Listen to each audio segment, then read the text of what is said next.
네, 로마서 12장 3절 말씀 우리 함께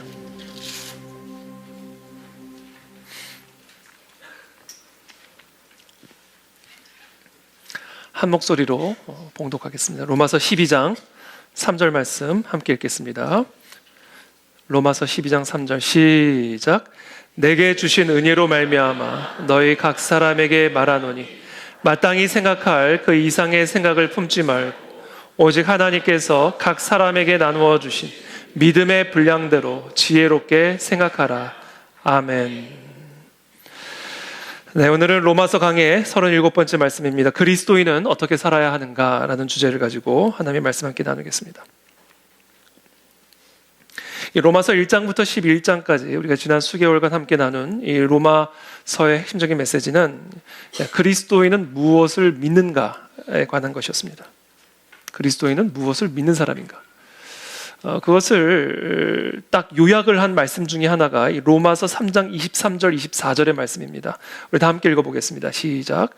모든 사람이 죄를 범하여서 하나님의 영광에 이르지 못하더니 그리스도 예수 안에 있는 속량으로 말미암아 하나님의 은혜로 값없이 의롭다 하심을 얻은 자 되었느니라. 그렇죠? 이게 그리스도인은 무엇을 믿는가에 관한 것입니다. 자, 로마서 12장부터는 이 그리스도인은 무엇을 믿는가에서 이제 그리스도인은 어떻게 살아야 하는가로 이제 넘어갑니다. 즉 믿음에서 삶으로 넘어갑니다. 자, 이것은 무엇을 의미하는가? 믿음은 곧 삶이다라는 것입니다. 삶으로 넘어가지 않는 믿음은 믿음이 아니다라는 겁니다. 자, 이 땅에 하나님의 부흥이 임하시기 위해서 또 우리의 삶에 부흥이 임하시기 위해서 우리 모두가 함께 마음을 모으고 힘을 모아야 할 그것은 바로 우리의 믿음이 삶이 되게 하는 일입니다. 시편 103편 17절부터 18절입니다. 여호와의 인자하심은 자기를 경외하는 자에게 영원부터 영원까지 이르며 그의 의는 자손의 자손에게 이르리니 곧 그의 언약을 지키고 그의 법도를 기억하여 행하는 자에게로다. 자, 자기를 여호와를 경외하는 자에게 하나님의 인자하심이 나타나신대요. 부흥이 임하신답니다. 여러분, 우리 모두에게 하나님의 인자하심이 필요하지 않으십니까? 우리 모두에게 하나님의 자비하심이 필요하지 않으십니까? 그와 같은 하나님의 인자하심이 우리에게 나타나기 위해서는 하나님을 경외해야 하는데 그 하나님을 경외하는 것은 무엇이다? 그의 언약을 지키고 그의 법도를 행하는 것이다. 자, 그러므로 이제 우리는 무엇을 믿는가에 대한 논쟁에서 이제 어떻게 살 것인가에 대한 투쟁으로 넘어가야 합니다. 부흥은 믿음이라고 하는 그릇 안에 담겨지는 것이 아니라 믿음의 삶이라고 하는 그릇 안에 강림하시기 때문입니다. 왜냐하면 믿음의 삶이 없는 믿음은 믿음이 아니기 때문입니다. 여러분, 여러분들이 믿음을 많이 생각하고 강조하죠. 나는 믿음이 부족해. 난 믿음이 연약해. 또는 나는 믿음이 좋아. 여러분, 우리가 믿음을 강조하는 만큼 이 삶이라고 하는 부분을 얼마나 강조하고 있는지를 우리가 좀 점검할 필요가 있습니다. 교회 강단에서 믿음을 많이 강조를 하죠. 믿어야 됩니다. 믿습니까? 그렇죠? 그러나 얼만큼 우리가 이 삶이라는 부분에 대해서 하나님의 법도를 지켜 행하는 부분에 있어서 이 믿음과 같은 수준으로 강조하고 있는가? 이걸 우리가 한번 점검해 볼 필요가 있습니다. 왜냐하면 믿음은 삶이기 때문에 그래요. 이 믿음이란 무엇인가? 믿음이란 무엇인가를 우리가 딱 한마디로 정의를 내릴 수는 없겠죠. 우리가 다양하게 이 믿음이 무엇인지를 정의를 내릴 수가 있는데 제가 이번 한 주간 말씀을 묵상하는 가운데 나름대로 내린 정의는 이렇습니다. 믿음이란 믿음으로 살아가게 만드는 힘. 믿음이란 믿음으로 살아가게 만드는 힘이다.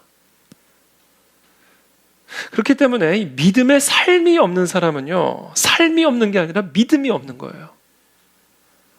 왜냐하면 믿음이라는 것은 믿음으로 살아가게 만드는 힘이기 때문에 믿음의 삶이 없는 사람은 삶이 없는 게 아니라 믿음이 없는 거예요. 믿음이 없으니까 삶이 없는 거예요. 믿음이란 믿음대로 행하게 만드는 힘입니다. 그러므로 믿음에 행함이 없는 사람에게는 행함이 없는 것이 아니라 믿음이 없는 거예요. 그래서 행함이 나올 수가 없는 겁니다. 그래서 그런 믿음을 성경에서는 죽은 믿음이라고 말을 하는 것이죠. 믿음이라는 이름 안에 행함이 갇혀 있고 가려져 있다면 그것은 성경의 진리를 덮어놓고 있는 겁니다. 그러므로 오늘 이 아침에 저와 여러분들이 점검하기를 원하는 것은 나는 이 믿음의 삶, 믿음의 행함이 있는가를 점검하셔야 돼요. 그 행함이 없는 사람은 행함이 없는 게 아니라 믿음이 없는 것이기 때문에. 자, 그렇다면 우리는 이 힘, 믿음으로 살아가게 만들 수 있는 이 힘, 믿음의 삶을 가능하게 만드는 이 힘, 이 믿음을 우리는 어디서 얻을 수 있을까? 하나님과의 인격적인 사랑의 교제를 통해서만 얻을 수가 있습니다. 하나님과의 친밀한 사랑의 교제를 통해서만 우리는 믿음으로 살아갈 수 있는 힘, 믿음을 얻을 수가 있게 됩니다. 그러므로 믿음의 삶이란 뭐예요? 하나님과의 사랑의 교제 속에서 살아가는 삶을 의미하는 거예요. 그게 믿음의 삶이에요. 하나님과의 친밀한 사랑의 교제를 통하여 우리는 믿음으로 살아갈 수 있는 힘을 얻게 되기 때문에 결국 믿음의 삶이라는 것은 하나님과 친밀한 사랑의 교제 속에서 살아가는 삶을 의미하는 겁니다.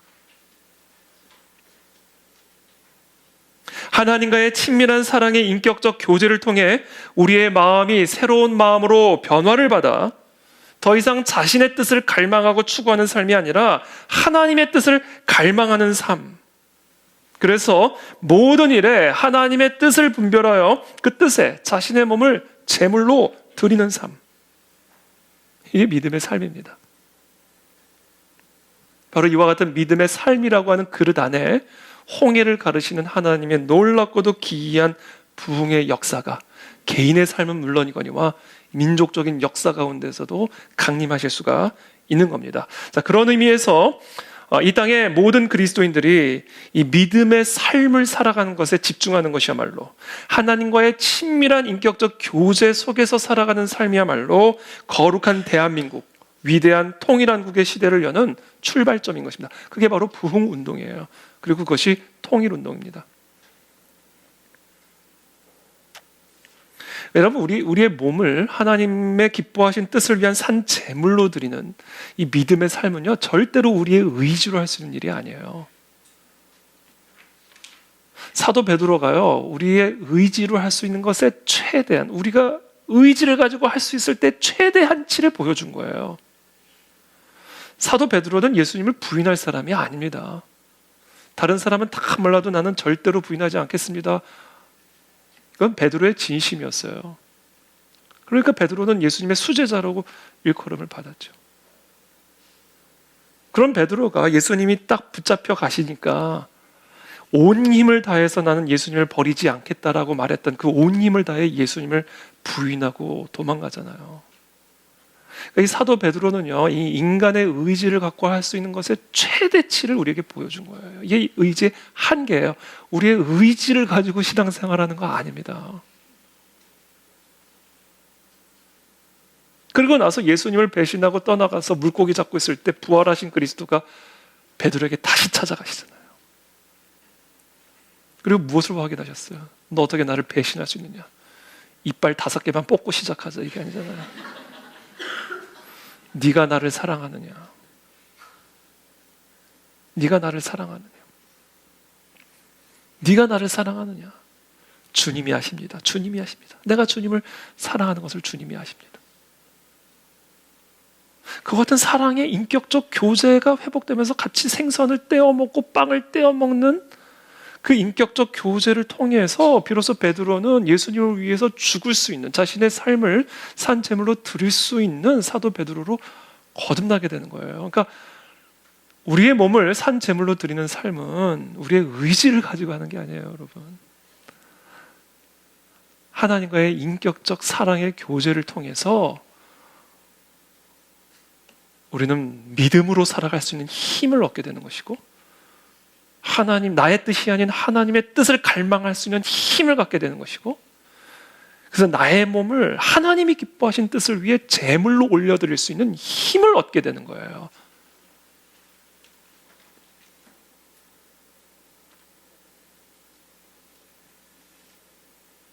라오디게아 교회를 향한 예수님의 책망, 그 책망의 이유가 뭐였어요?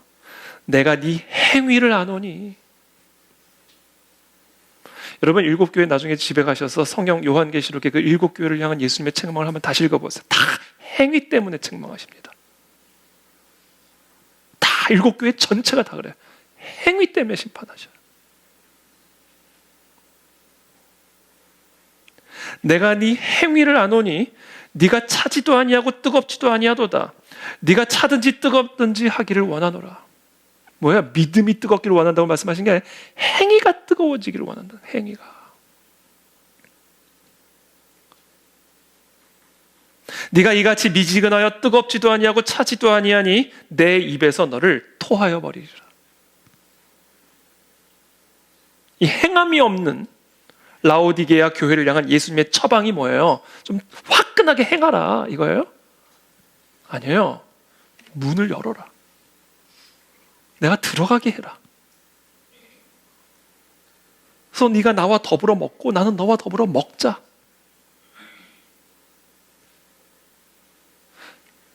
이거예요. 예수님과 함께 먹고 마시는 삶을 통해서 우리는 하나님의 뜻을 갈망하고 내 몸을 그 뜻을 위해 제물로 드릴 수 있는 믿음의 삶을 살아가게 되는 거예요, 여러분. 얼마나 신앙생활이라는 게 기쁜 일입니까? 신앙생활은요, 우리가 뭔가를 행해야 할 율법적 교리에 대한 게 아니에요.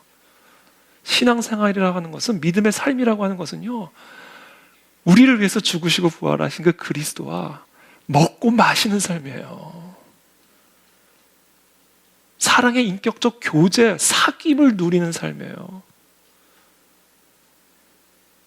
거기서부터 믿음으로 살아갈 수 있는 힘을 얻게 되고 내 갈망을 죽이고 하나님의 뜻을 갈망할 수 있는 힘을 갖게 되는 것이고, 그때 내 몸을 제물로 드릴 수 있는 진정한 믿음의 삶이 가능해지는 겁니다. 사랑의 교제예요. 지금 이 말씀들은요, 지금 불신자들에게 하시는 말씀이 아니잖아요. 교회에게 하시는 말씀이시잖아요. 성도들에게 하고 계시는 말씀이잖아요. 내가 너희 문을 두드리고 있다.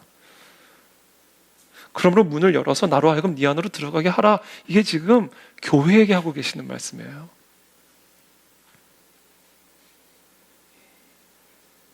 그러므로 이 부흥을 가로막고 있는 거, 그리스도께서 지금 우리의 삶 안에, 우리의 교회 안에, 이 민족 가운데 들어오실 수 있도록, 들어오시지 못하도록 가로막고 있는 건요, 마귀가 아니에요. 우리 자신입니다.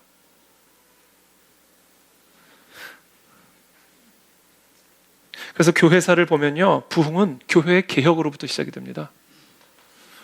부흥은요, 불신자들이 막 회심을 해가지고 교회로 몰려듦으로 시작되는 게 아니에요. 교회가 개혁이 되면서 부흥이 시작이 돼요. 그리고 그 교회의 개혁은 언제나 성도 한 사람 한 사람의 하나님과의 친밀한 인격적 교제 회복으로 인해서 시작이 됩니다.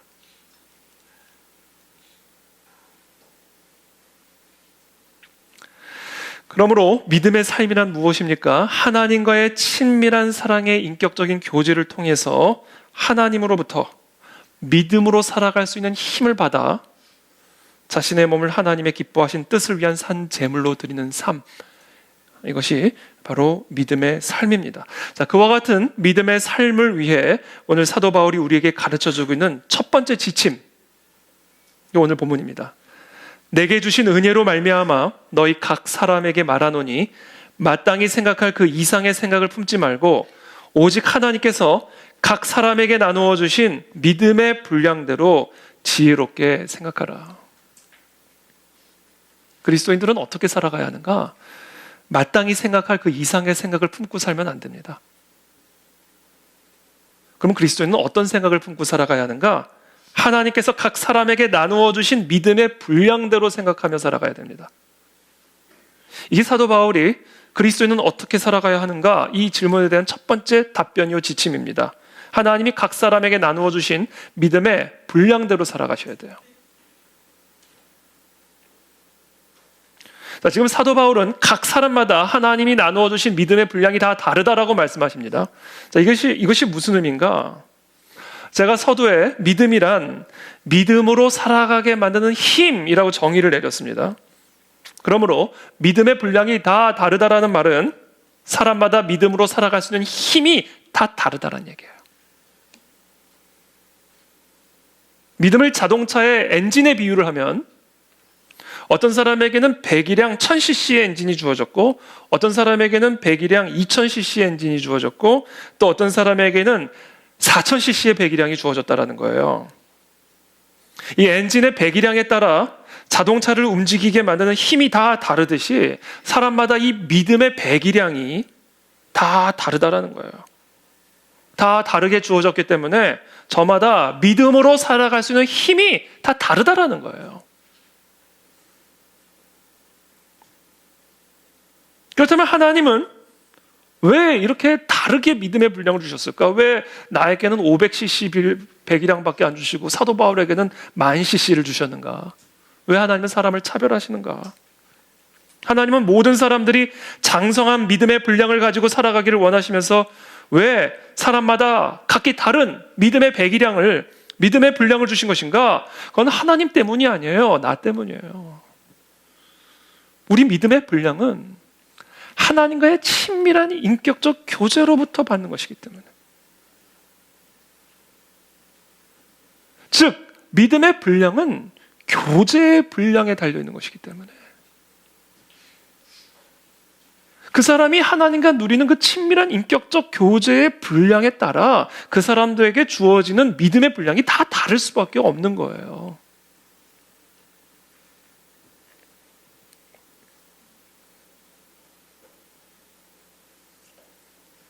여러분, 믿음이라는 것은 하나님을 믿는 거죠. 근데 하나님은 사랑이시라고 분명히 그러셨어요. 그러니까 하나님을 믿는 믿음이라는 건요, 다른 게 아니에요. 사랑이신 하나님과의 인격적 교제와 사귐을 누리는 거예요. 그게 하나님을 믿는 거예요. 왜? 하나님은 사랑이시니까.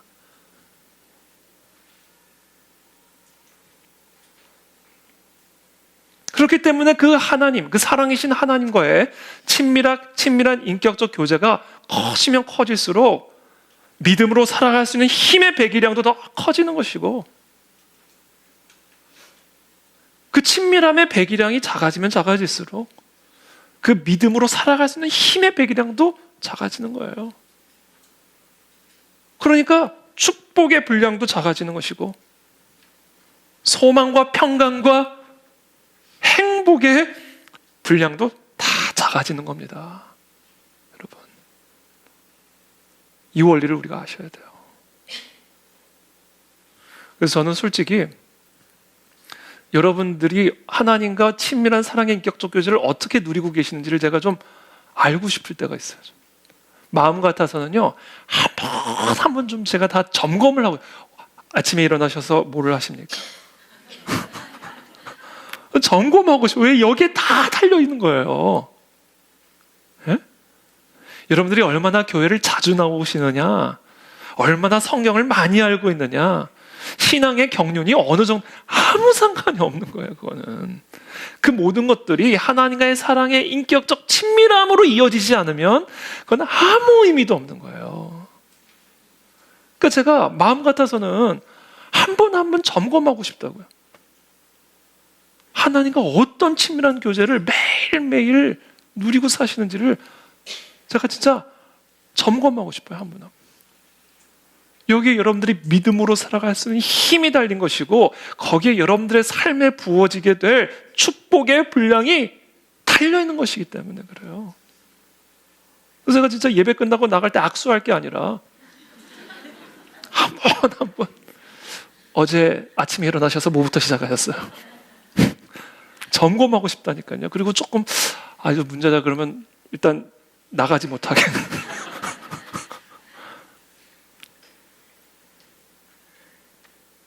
모든 게 하나님과의 인격적 교제에 달려 있습니다. 여러분들의 삶의 모든 우선순위가 그것 중심으로 재편되지 않으면 축복은 꿈도 꾸지 마십시오. 꿈도 꾸지 마세요. 여러분들이 아무리 바쁜 사람이다 하더라도, 여러분들에게 어떤 중요한 일이 맡겨진 사람이랄지, 하나님과의 사랑의 인격적 교제를 여러분들의 삶의 가장 우선순위에 두고 그 교제 속에서 살아가지 않으면 여러분들은 그 어떤 것도 믿음으로 살아갈 수 있는 힘을 얻지 못하게 될 것이고, 절대로 하나님이 부어주시는 축복을 누리지 못하실 겁니다. 저는 여러분들 축복합니다. 하나님과 사랑의 인격적 교제를 누리시기를 축복합니다. 거기에 모든 게 달려 있습니다. 자, 그런 의미에서 믿음은 무엇인가? 믿음은 그런 의미에서 사랑이에요. 믿음은 사랑입니다. 사랑이신 하나님을 믿는 거는요, 하나님을 사랑하는 거예요. 그 하나님의 사랑을 누리는 거예요. 그게 믿음이에요. 거기서 믿음으로 살아갈 수 있는 힘이 나오는 겁니다. 사랑이에요, 사랑. 그러니까 사랑의 깊이가 믿음의 깊이예요. 믿음의 깊이는 사랑의 깊이예요. 하나님을 사랑하는 사랑의 깊이, 그 하나님의 사랑을 내가 누리는 그 깊이가 깊어질수록 믿음은 깊어지는 것이고, 그 믿음이 깊어지면 깊어질수록 그 하나님으로부터 말미암는 소망이 깊어지는 것이고, 그래서 믿음과 소망과 사랑은 하나님의 자녀들에게 항상 있어야 되는데, 그러나 그 중에서도 제일은 사랑인 거예요.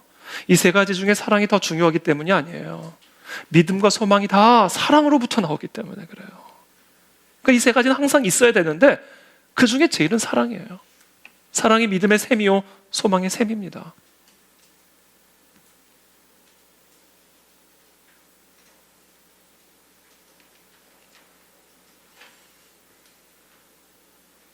그래서 사람들마다 하나님으로부터 받는 믿음의 분량이 다 다른 겁니다.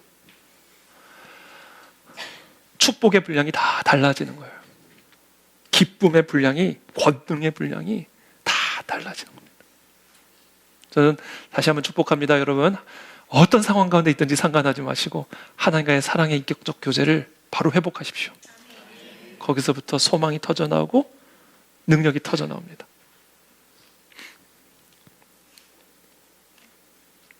그러므로 그리스도인은 어떻게 살아가야 하는가?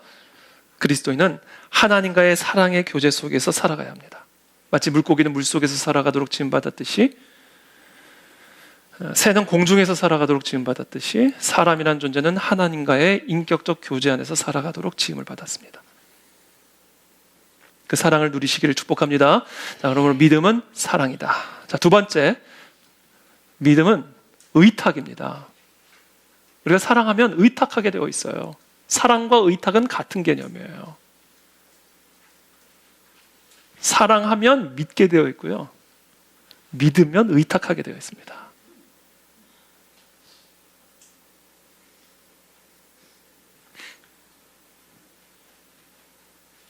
사도 바울은 우리의 몸을 하나님이 기뻐하시는 거룩한 산 제물로 드리는 것이 우리가 드려야 할 영적 예배라고 말씀하셨습니다. 나의 몸을 하나님께 산 제물로 드리라는 것은요, 하나님에게 나의 몸을 의탁하라는 거예요. 그게 제물로 드려라, 그 얘기예요. 하나님께 의탁해라, 네 몸을. 그게 믿음이고 그게 사랑이다.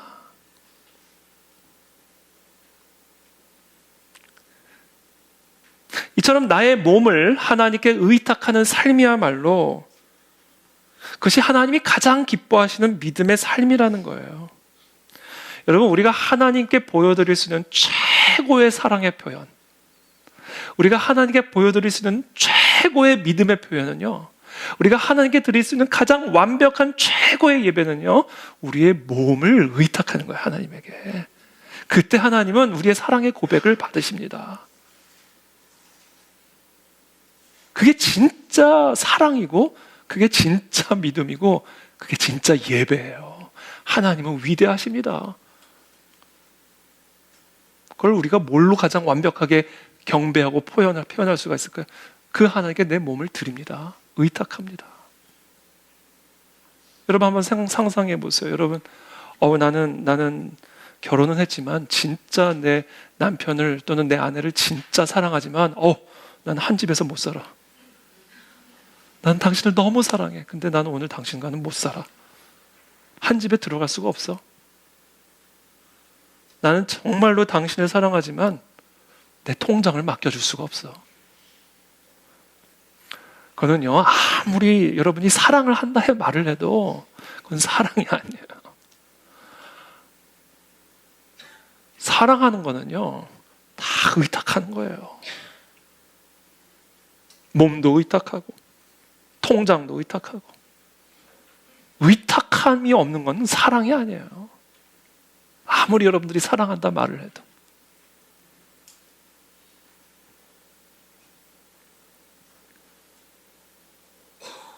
하나님께 자신의 몸을 의탁하는 것보다 더 완벽한 사랑의 표현이 어디 있어요?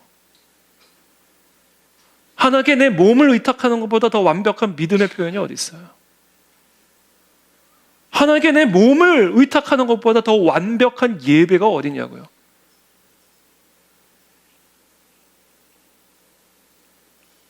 그러니까 이 하나님과의 충만한 인격적 교제로부터 나오는 그와 같은 믿음의 삶은요, 반드시예요. 이거는 반드시 하나님께 나의 삶, 나의 몸, 나의 모든 것을 의탁하는 삶으로 나올 수밖에 없어요. 여러분, 오늘 우리가 점검하시오. 나는 정말 하나님께 의탁했나? 모든 걸 다 의탁하고 살고 있나? 그게 없으면 우리는 예배가 아니에요. 그건 사랑이 아니고 믿음도 아닙니다.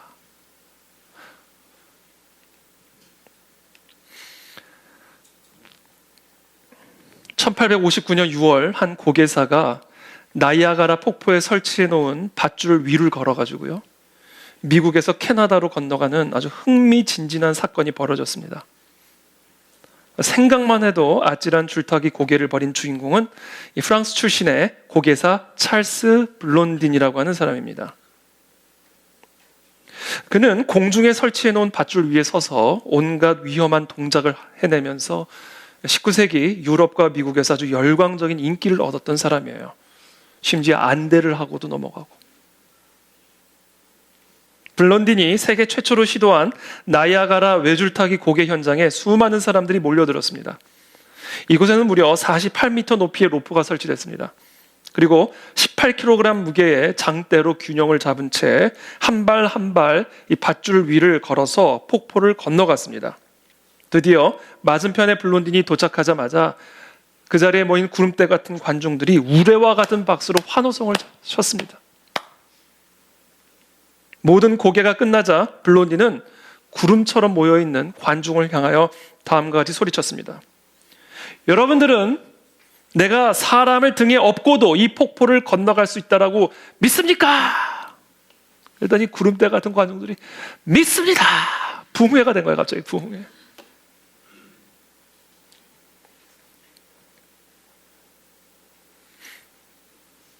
그리고는 블론딘이 바로 외칩니다.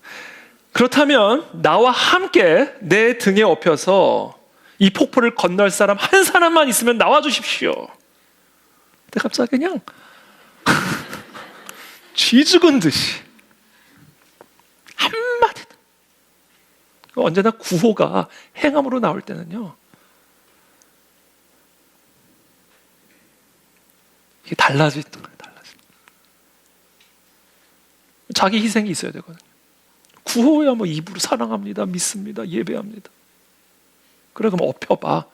그때 이제 완전히 다른 얘기가 돼버리는 거예요.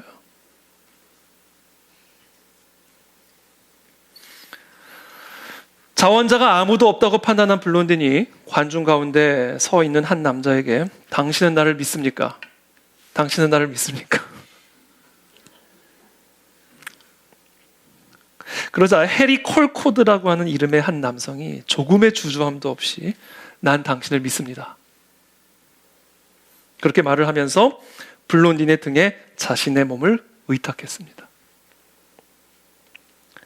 이 남자를 등에 업은 블론딘은 이제까지보다 훨씬 더 신중하게 한 발 한 발 로프에 올라가서 발을 내딛기 시작합니다. 결과가 어떻게 됐을까요? 블론디는 나야가라 폭포를 건너는데 성공을 했고 그것을 숨죽이며 지켜봤던 관중들이 환호를 하기 시작했습니다. 블론디, 블론디. 완전히 환호를 시작했습니다. 자, 당시 관중들은 몰랐지만 사실 이 콜코드는 블론딘의 매니저였습니다. 이 매니저로서 콜코드는 여러 해에 걸쳐서 아주 어려운 상황 속에서도 블론딘이 침착하게 줄타기를 하는 모습을 수도 없이 봐왔습니다. 따라서 콜코드는 블론딘의 능력을 온전히 신뢰를 했고 바로 그와 같은 신뢰가 있었기 때문에 자신의 생명을 블론딘의 등에 의탁할 수가 있었던 겁니다. 믿음은 의탁이에요. 그리고 그와 같은 의탁은 기계적인 의탁이 아니고 맹종적인 의탁도 아니고 강제적인 의탁도 아니라 하나님과의 인격적 교제에 기반한 사랑의 의탁입니다. 하나님과의 인격적인 교제 속에서 하나님이 나를 얼마나 사랑하시는지 그 사랑이 나의 마음과 생각과 내 모든 의지를 완전히 감동을 해서 지배하고 있을 때 그때 내 마음속에 그 하나님께 모든 것을 의탁하고자 하는 갈망이 나오는 거예요. 그리고 내 몸을 제물로 의탁할 수가 있게 되는 거예요. 믿음의 삶이란 무엇인가? 나를 향한 하나님의 사랑을 온전하게 신뢰를 하고 그 하나님께 나의 몸을, 나의 삶을 완전히 의탁하는 거예요. 이 의탁이 없으면 건 사랑이 없고 믿음이 없는 겁니다. 그리고 그와 같이 하나님께 전적으로 의탁하자. 하나님, 그 외줄 타는 하나님의 등에 그냥 엎히는 자. 그 자만이 이게 외줄을 건너는 나야가라가 갈라지는 홍해가 갈라지는 기이하고도 숭고한 하나님의 비밀을 체험할 수 있습니다.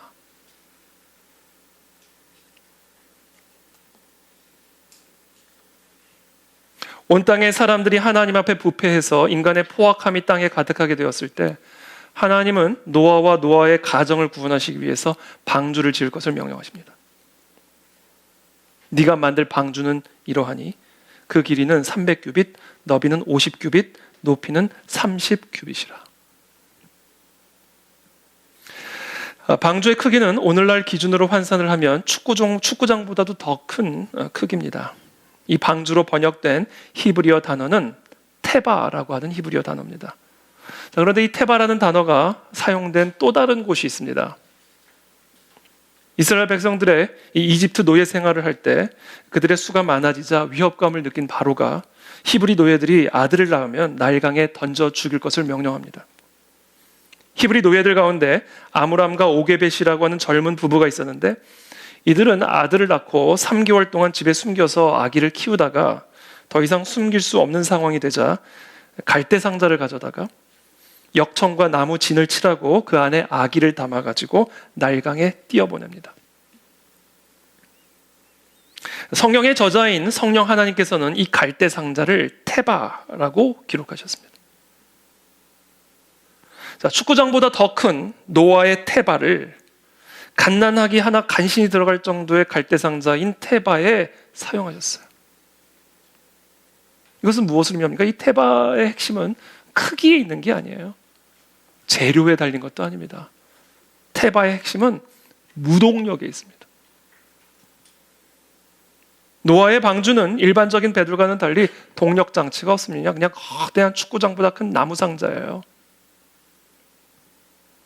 바람이 가는 대로, 물결이 흐르는 대로 그냥 흘러가는 무동력을 동력으로 삼고 있는 배가 테바입니다. 갈대 상자 마찬가지입니다. 동력 장치가 없습니다. 닷도 없고 돛도 없습니다. 노아의 방주와 모세의 갈대 상자 모두가 그것이 흘러가는 방향, 그것이 흘러가는 속도, 이 모든 것이 철저하게 바람과 파도를 다스리신 하나님의 주권적인 손에 의탁하는 테바예요. 그냥 던지는 겁니다. 그 바람에, 그 물결에 던지는 거예요. 그것을 주관하시는 그 하나님의 능력과 나를 사랑하시는 그 하나님의 사랑을 신뢰하고 노아는 자신과 자신의 가족을 방주에 던진 거고, 요게벳은 자신의 아들, 사랑하는 아들 모세를 갈대 상자에 던진 겁니다.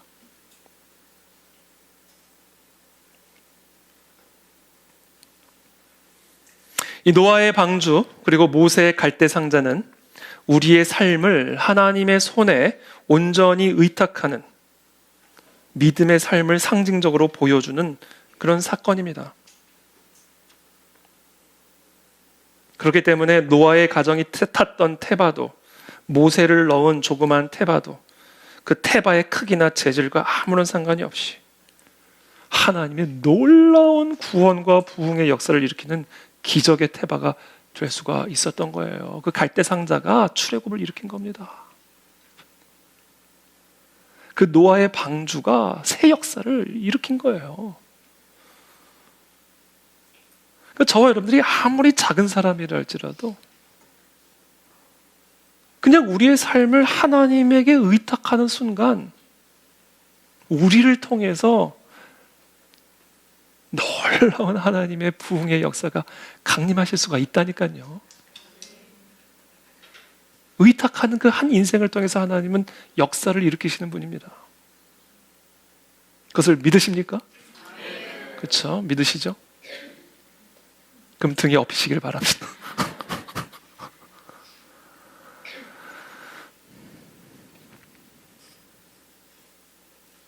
믿음의 삶이라는 것은 그러니까 우리가 어떤 상황 가운데 있든지 또 어떤 고난과 시련 가운데 있든지 또 어떤 외적인 고통 또는 내적인 고통 가운데 시달리고 있든지 그저 그냥 우리의 인생의 방향, 그냥 우리 인생의 속도 그 모든 것을 그냥 철저하게 그냥 다 하나님께 던져버리는 거예요.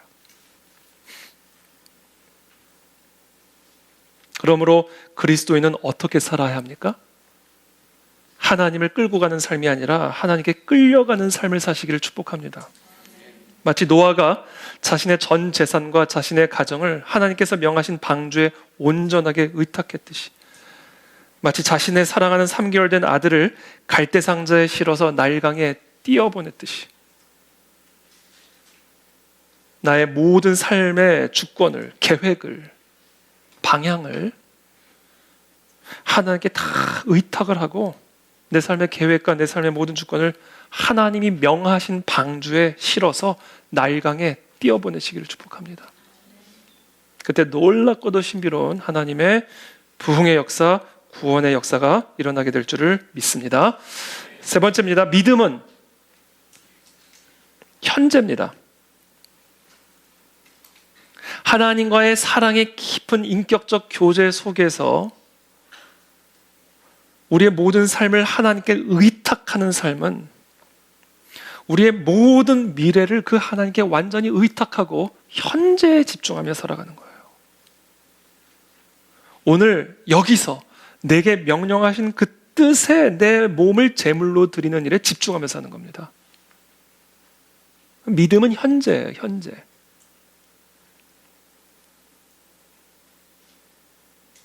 우리의 생각이 현재에 집중이 되지 않고 자꾸 미래에 집중되는 거.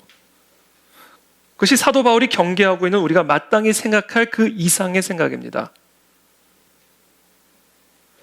왜냐하면 우리는 미래에 어떤 일이 일어날지를 전혀 알 수가 없기 때문에 그래요. 여러분들이 안다고 생각한다면 그건 착각입니다.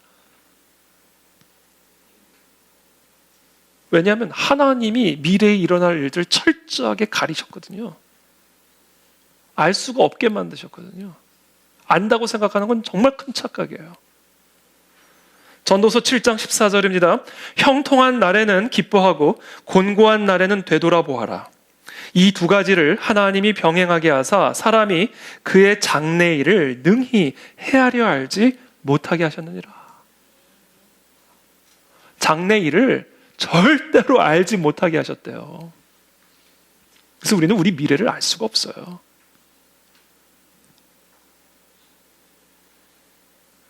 하나님께서 그렇게 우리의 장래를 완벽하고 철저하게 가리신 이유는 하나님의 뜻이 우리의 미래에 있지 않고 현재에 있기 때문입니다. 하나님의 뜻은 언제나 미래적인 것이 아니에요. 현재적인 거예요.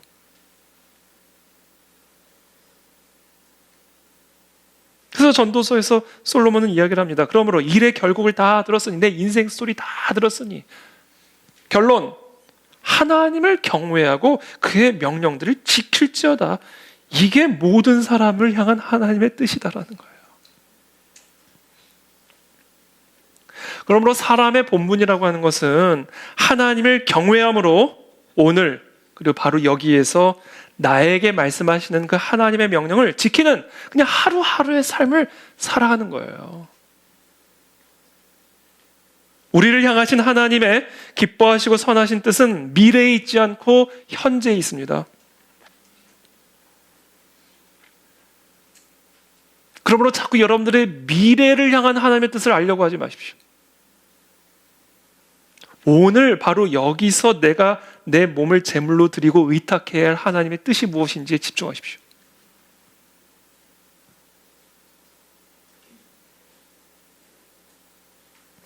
믿음은 그래서 언제나 현재입니다. 현재를 살아가는 거예요. 미래는 의탁하는 거예요. 미국 워싱턴주에 위치한 위트워스 대학교의 제럴드 실처 교수는 21살 때 린다와 결혼을 했습니다. 이 제럴드 교수는 자신의 짝을 만났다라는 확신이 있었고 하나님이 맺어주신 천생연분이라는 사실을 단 한 번도 의심한 적이 없었습니다. 그의 친구들은 하나님이 자신에게 100만 불짜리 가정을 주셨다라고 늘 말하곤 했습니다. 부러울 것이 없었습니다. 그런데 그 복은 1991년 가을에 갑자기 막을 내립니다. 아이다호주 시골에 외로이 뻗은 한적한 고속도로를 시속 137km로 달리던 한 음주운전자가 중앙선을 뛰어넘어 그들이 탄 미니밴을 그대로 들이받았습니다. 아내 린다와 4살 난 딸 다이애나, 그리고 마침 주말에 다니러 오신 그의 어머니 그레이스가 현장에서 목숨을 잃었습니다. 당시 2살이었던 존은 중상을 입었고 다른 두 아이는 경상을 입었습니다. 이 사고를 계기로 이 제럴드 교수는 그동안 자신이 생각해왔던 하나님의 뜻이란 무엇인가에 대한 자신의 생각을 완전히 뜯어 고치지 않을 수가 없게 된 거예요. 내가 그동안 하나님의 뜻에 대해서 엄청난 오해를 하고 있었구나. 그는 린다와의 결혼이 하나님의 뜻인 줄을 확신하고 결혼을 했고 그들 6식구 가정이 함께 누리던 행복하고 안정된 삶이 그들의 가정을 향한 하나님의 뜻이라는 것을 확신하고 그동안 살아왔어요. 그런데 하나님이 어떻게 이처럼 비극적인 일을 하루아침에 허락하실 수가 있었을까? 하나님이 갑자기 그들의 삶을 향한 계획과 뜻을 변경하기라도 했단 말인가? 제럴드 교수는 자신에게 일어난 이 비극적인 사건을 통해서 하나님의 뜻에 대한 자신의 관점을 전면적으로 뜯어 고치지 않을 수가 없었습니다.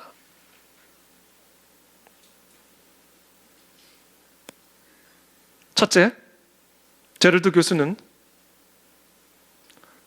하나님의 뜻이라는 것은 우리가 따라야 할 미래의 구체적인 길이 아니다 라고 새롭게 깨닫게 되었어요. 그동안은 우리의 뜻은, 하나님의 뜻은, 우리를 향한 하나님의 뜻은 내가 앞으로 어떻게 되고 앞으로 어떻게 될 거야 에 대한 뜻으로 항상 생각을 하고 있었던 거예요. 우리의 교회는 앞으로 이렇게 될 거고 우리나라는 앞으로 이렇게 될 거고 세계는 앞으로 이렇게 될 거야. 이게 우리를 향하신 하나님의 뜻이야. 하나님의 뜻을 항상 미래적인 것으로 생각하니까 그러니까 다 막 예언받으려고 다니는 거예요. 앞으로 어떻게 될까요? 사람의 본능이 다 이 미래를 향한 궁금증을 가지고 살아가고 있어요. 제럴드 시처 교수는 얘기합니다. 그렇게 미래에 대한 궁금증은 미래를 통제하려고 하는 생각과 동일한 거다. 이 사고를 계기로 제럴드 교수는 하나님의 뜻이라는 것은 우리가 따라가야 할 미래의 어떤 구체적인 길과는 아무런 상관이 없다라는 것을 깨닫게 됐어요. 하나님의 뜻인 줄로만 알고 있었던 길과는 완전히 다른 길로 갑작스럽게 들어서게 되면서 제럴드 교수는 깨달았어요. 인간은 자신의 미래를 절대로 알 수가 없구나. 나의 인생을 향한 하나님의 뜻은 이것이다 저것이다라고 내가 절대 함부로 말할 수 있는 것이 아니구나. 그 결과 자신의 미래에 대한 지나친 집착을 내려놓을 수가 있게 됐다는 거죠. 미래에 대한 집착을 내려놓으시길 축복합니다. 미래는 의탁하고 우리 현재에 집중하는 거예요. 그것을 제럴드 교수는 자신의 삶에 일어난 상상할 수도 없었던 이 비극적인 사건을 통해서 깨닫고 있습니다. 두 번째, 제럴드 교수는 또 무엇을 생각하는가? 그동안 제럴드 교수는 하나님의 뜻을 어떻게 생각했냐면, 하나님은 당신의 뜻을 어딘가 이렇게 숨겨두고 우리는 그것을 찾기 위해서 금식도 해야 되고, 금식 3일 하면 조금 흐릿하게 나고 5일 하면 확실하게 나타나고, 새벽에도 나오고 금요일도 나오고, 그래서 이렇게 강렬한 기도의 삶을 통해서 하나님이 어딘가 숨겨둔 그 뜻을 찾아내야 되는 것이라고 생각합니다. 그래서 하나님의 뜻은 아무나 알 수 있는 게 아니다. 금식하고 새벽에 나오고 금요일에 나오고, 그런 자들에게만 하나님의 뜻은 아주 특별하게 계시되는 것이냐 생각해왔단 말이에요. 근데 이 비극적인 사건을 통해서 제럴드 교수가 스스로에게 질문을 했어요. 하나님의 뜻이라는 게 과연 우리가 찾아야만 하는 것일까? 아니면 이미 알고 있는 것일까? 왜냐하면 이 극도의 혼란 속에 들어갔거든요. 이 비극적인 사건을 통해서 아주 오랜 시간을 이 제럴드 교수가 극도의, 쉽게 말하면 공황 상태를 살아간 거예요. 단순히 지금 자신에게 임한 이 고통스러운 상황뿐만 아니라 그 고통스러운 상황을 신학적으로 해석이 안 되니까, 소화가 안 되니까, 극도의 신학적, 성경적 혼돈에 빠진 거예요. 그 과정 속에서 스스로에게 질문해요. 과연 나는 이 순간에 어떻게 살아야 될까? 지금 이런 상황 속에 있는 나에 대한 하나님의 뜻이 뭘까? 도대체 들을 수 없고 들리지 않는 극도의 혼돈 상태에서 스스로에게 질문한 겁니다. 하나님은 하나님의 뜻을 어떻게 숨겨두어서 우리가 그것을 찾아내야만 하는 것일까? 아니면 우리가 이미 알고 있고 그냥 행하기만 하면 되는 것일까?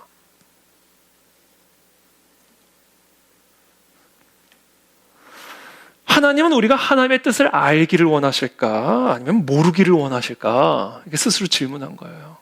아주 상식적인 질문이죠. 그리고 상식적인 답을 통해 새로운 깨달음을 얻게 됩니다. 당연히 하나님은 우리가 하나님의 뜻을 알기를 원하고 그 뜻을 행하기를 원하시죠. 그것이 우리에게 진정한 복을 가져다 주는 것을 아시기 때문에 하나님은 하나님이 사랑하는 자녀가 하나님의 뜻을 막 찾아 헤매기를 원하시지 않았어요. 이미 하나님은 그 뜻을 우리가 행하도록 설득하는 것만으로도 이미 지치신 분이에요. 그 뜻을 행해야 너희가 축복을 받는다, 설득하는 것만으로도 이미 힘드신 분이에요. 근데 그것을 숨길 이유가 뭐냐라는 거예요.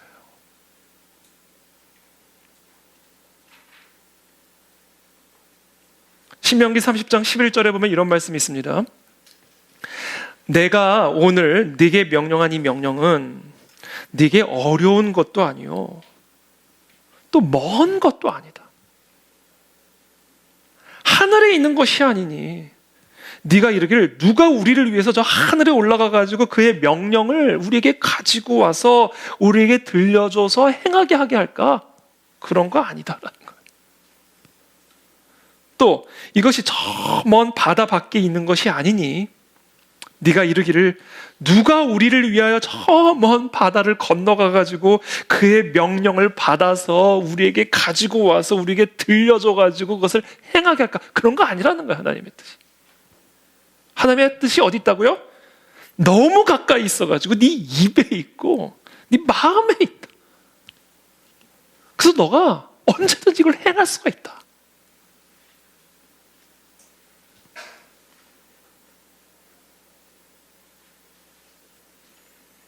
그리고 하나님의 뜻은 이미 여러분들이 알고 있습니다.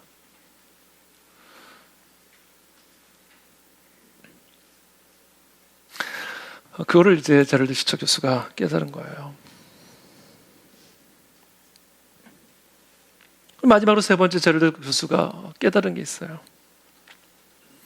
이 성경에서 이 하나님의 뜻과 관련해서 이야기를 할 때는 우리가 어떻게 발견을 해서 그것을 따라가야 되는 어떤 미래의 길로 언급한 경우는 거의 없다 라는 사실을 깨닫게 됐습니다. 예수님의 제자들도 우리처럼 여전히 미래에 대해 결정을 내려야 했죠. 바울은 선교 여행을 떠나야 할 시점을 알아야 했고, 그가 가야 할 경로를 하나님으로부터 받아야 됐고, 그래서 돕는 자들과 함께 금식 기도하면서 하나님의 인도를 기다렸죠. 이때도 바울은 성령을 의지했고 하나님이 다른 방향으로 가기를 원하신다는 것을 깨닫고 자신의 선교 계획을 수정을 하기도 합니다. 그러나 성경 어디를 보더라도 바울이 미래에 관한 하나님의 뜻을 알고자 노력했다라고 하는 부분은 한 군데도 없습니다. 사도행전 20장을 보면요, 에베소 교회 장로들과 작별 인사를 하면서 고별 설교예요. 이렇게 얘기합니다. 보라, 이제 나는 성령에 매여 예루살렘으로 가는데 거기서 무슨 일을 당할지는 나는 모른다. 거기서 무슨 일을 당할는지는 나는 알지 못하노라. 지금 내가 알고 있는 거는 성령께서 예루살렘으로 가라는 것만 알고 있고, 그 예루살렘에 가서 내가 무슨 일을 당할는지는 모르겠다. 오직 성령이 각 성에서 내게 증언하여 말씀하신 건 하나, 결박과 환난이 기다리고 있다라는 거. 어디를 가나 거기서는 결박과 환난이 나를 기다리고 있다라는 거 외에는 지금 내가 예루살렘에서 무슨 일을 당할는지는 나는 아무것도 모른다. 내가 알고 있는 거 하나, 내가 관심 있는 거 하나, 내가 달려갈 길과 주 예수께 받은 사명, 곧 하나님의 은혜의 복음을 증언하는 일을 마치려 하면은 나의 생명조차 조금 더 귀한 것으로 여기지 않고 내 몸을 그 기뻐하신 뜻의 제물로 드렸노라. 이게 내가 알고 있는 전부다 이거예요.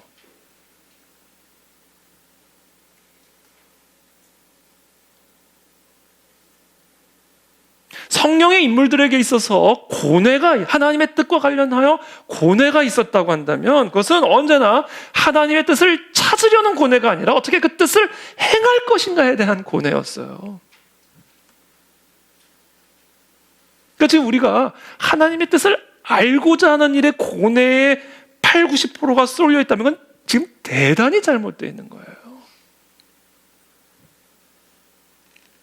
성령의 모든 인물들의 고뇌는 하나님의 뜻을 알려고 하는 고뇌가 아니라 하나님의 뜻을 행하려는 고뇌에 99%가 쏠려 있었단 말이에요.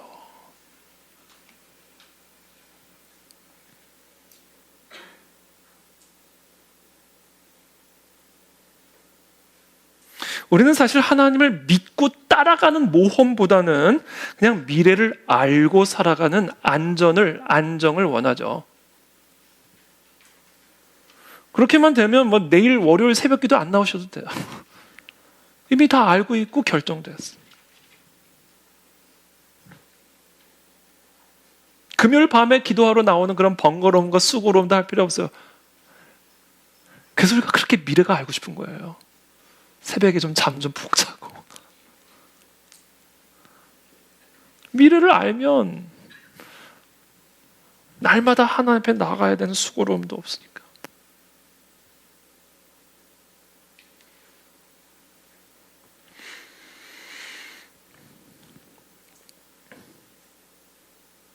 여러분, 우리의 미래가 어떻게 될까? 우리의 미래는 어떻게 될까? 우리는 알 수가 없습니다. 알아서도 안 돼요. 알고 싶지도 않습니다, 여러분. 미래에 대한 궁금증은 완전히 내려놓으시기를 바랍니다. 30살 때만 해도 제럴드 교수는 자기가 내 자녀를 두리라고는 생각하지 못했지만 40에 들었을 때 내 남매의 아버지가 되었습니다.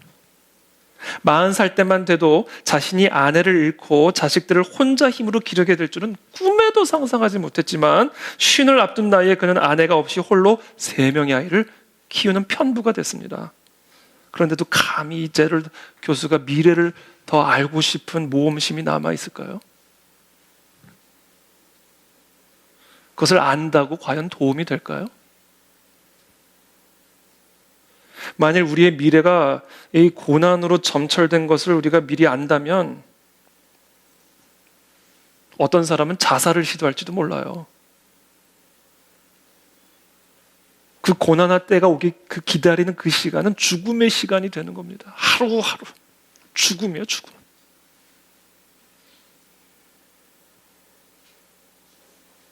다른 한편으로 미래가 탄탄대로일 것임을 우리가 미리 안다면 우리는 폐인이 될 겁니다. 나태하고 아니라고 교만하고 폐인이 될 거예요. 그리고 그 과정에서 하나님과의 친밀한 사랑의 교제는 완전히 소멸이 될 것이고 우리는 더 이상 하나님을 믿는 하나님의 자녀가 되기를 거부하는 사람이 될지도 모릅니다.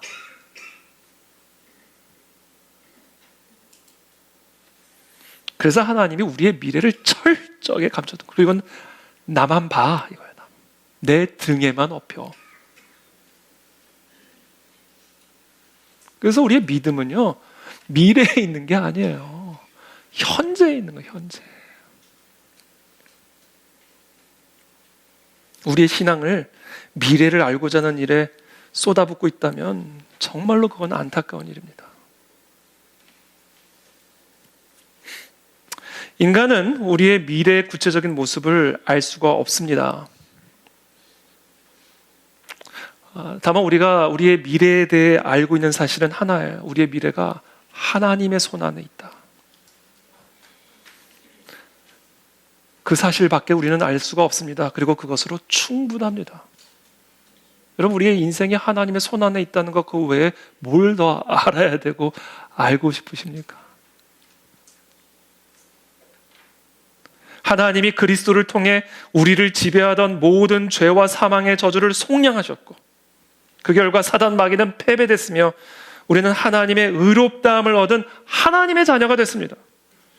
그러므로 우리의 과거와 현재 그리고 우리의 미래는 우리를 사랑하신 하나님 아버지의 사랑의 손 안에서 무슨 일이든지 오직 선을 이루기만 하게 될 거예요. 그걸 아는 것으로 충분하지 우리가 뭘 더 알아야 되겠습니까?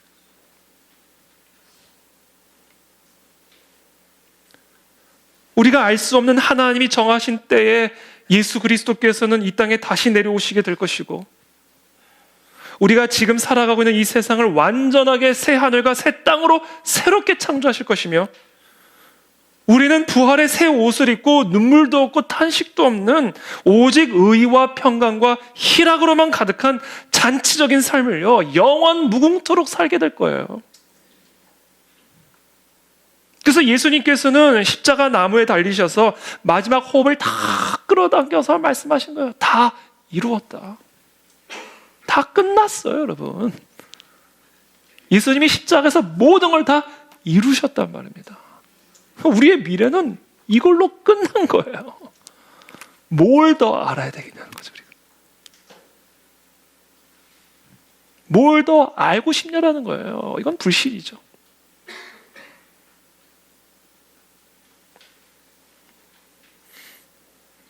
그러므로 미래에 집착하는 생각은 우리가 마땅히 생각할 그 이상의 생각을 품는 겁니다.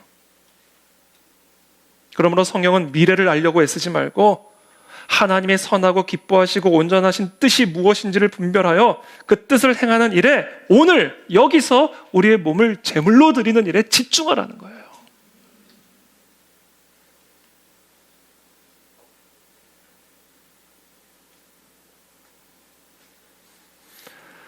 요한계시록은 미래에 관한 책이죠. 미래에 관한 책입니다.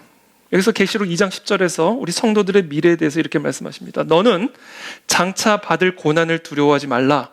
볼지어다 마귀가 장차 너희 가운데에서 몇 사람을 옥에 던져 시험을 받게 하리니 너희가 10일 동안 환난을 받으리라. 네가 죽도록 충성하라. 그리하면 내가 생명의 관을 네게 주리라. 여러분, 우리에게 주어진 미래는요, 생명의 면류관이에요. 이미 이게 확정이 된 겁니다. 그 면류관이 어떻게 생겼는지는 저도 몰라요. 금으로 만들어졌는지 보석으로 만들어졌는지 아니면 이것이 영원한 생명을 상징하는 비유인지는 저도 모르고 아무도 몰라요. 거기에 우리가 관심을 가져야 될 게 아니에요. 그것이 구체적으로 어떤 모양이든지 간에 그것이 미래에 약속되어 있다라는 사실 하나만으로 충분한 겁니다. 중요한 것은 그 면류관을 얻기 위해서 우리가 오늘 바로 여기에서 죽도록 충성하는 게 하나님의 뜻이라는 거예요. 그리고 그 현재의 일에 죽도록 충성하는 삶이 없다면 미래에 약속된 그 생명의 면류관도 없다라고 하는 아주 엄중한 경고입니다. 신명기 30장에 보면 약속의 땅, 젖과 꿀이 흐르는 땅에 들어가기 직전에 모압 평지에 앉아있는 이스라엘 백성들에게 모세가 하나님의 말씀을 이렇게 대언합니다. 보라, 내가 오늘 생명과 복과 사망과 화를 네 앞에 두었나니 곧 내가 오늘 네게 명령하여 네 하나님 여호와를 사랑하고 그 모든 길로 행하며, 자, 네 하나님 여호와를 사랑하고 그 사랑으로부터 나오는 믿음의 힘으로 행하며 그의 명령과 규례와 법도를 지키라 하는 이것이다. 이것이 내가 오늘 너에게 명령하는 것이고 이것이 오늘 네가 행해야 할 일이다. 그리하면 네가 생존하며 번성할 것이요 또 네 하나님 여호와께서 네가 가서 차지할 땅에서 네게 복을 주실 것임이니라. 그러나 네가 만일 마음을 돌이켜 듣지 아니하고 유혹을 받아 다른 신들에게 절하고 그를 섬기는 영적인 간음을 저지르면 내가 오늘 너희에게 선언하노니 너희가 반드시 망할 것이라. 너희가 요단을 건너가서 차지할 땅에서 너희의 날이 길지 못할 것이니라. 여러분, 우리에게 약속된 미래는요, 생명이고 복이고 면류관입니다. 그런데 그것은요, 현재 우리가 어떻게 행하느냐에 따라 달라질 수 있는 조건적인 생명이요 조건적인 미래입니다. 여러분, 이것을 사도 바울이 아주 엄중하게 우리에게 경고하고 있는 거예요. 왜냐하면 행함이 없는 믿음은 행함이 없어서 구원받지 못하는 게 아니라 믿음이 없기 때문에 구원을 받지 못하는 거예요. 믿음은 믿음대로 살아가게 만드는 힘이기 때문에 믿음의 삶이 없는 것은 삶이 없어서 구원을 받지 못하는 게 아니라 믿음이 없어서 구원을 받지 못하는 거라고요. 그래서 사도 바울이 아주 오늘 엄청 3절에 보면 내게 주신 은혜로 말미암아 너희 각 사람에게 말하노니, 이게 무슨 얘기냐면 하나님이 내게 그냥 은혜로 주신 이 권위라는 선물, 사도의 권위라고 하는 이 선물로 내가 너에게 말한다는 거예요. 그러니까 이 말 똑바로 들어라 이 이야기입니다. 지금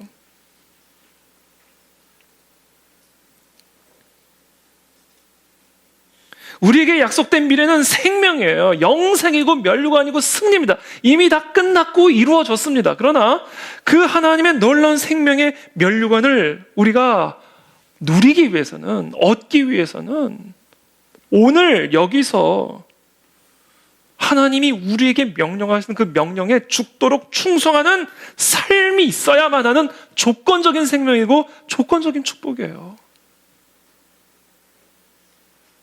하나님의 이 무조건적인 은혜는요, 조건적이에요.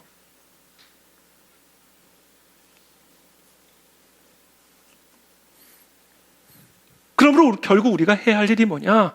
다시 처음으로 돌아와서 오늘 결론을 맺습니다.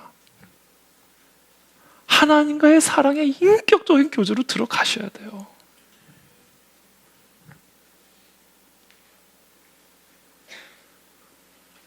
하나님과의 사랑의 친밀한 인격적 교제 속에서 믿음으로 살아갈 수 있는 힘을 받으셔야만 하고요. 그래서 하나님에게 나의 모든 미래를 완전히 의탁하고 오늘 여기서 내게 말씀하시는 그 명령에 여러분들의 몸을 제물로 드리는 삶을 사셔야만 합니다. 그때 비로소 우리는 우리에게 약속된, 보장된 생명의 면류관을 받게 될 것입니다. 이것이 바로 이 땅에서 그리스도인들이 어떻게 살아가야 하는가에 대한 사도 바울의 가르침입니다. 그럼 우리 사랑하는 우리 모든 교회 진리교회 성도들이 오늘 이 사도 바울의 가르침을 엄중하게 받아들이고 하나님과의 인격적인 친밀한 사랑의 교제를 누리고 그 과정에서 우리가 누리는 그 은혜로 하나님께 온전히 의탁하는, 그래서 하나님의 뜻을 행하는 그런 진정한 예배자로 세워지기를 예수님의 이름으로 축복합니다. 기도하겠습니다.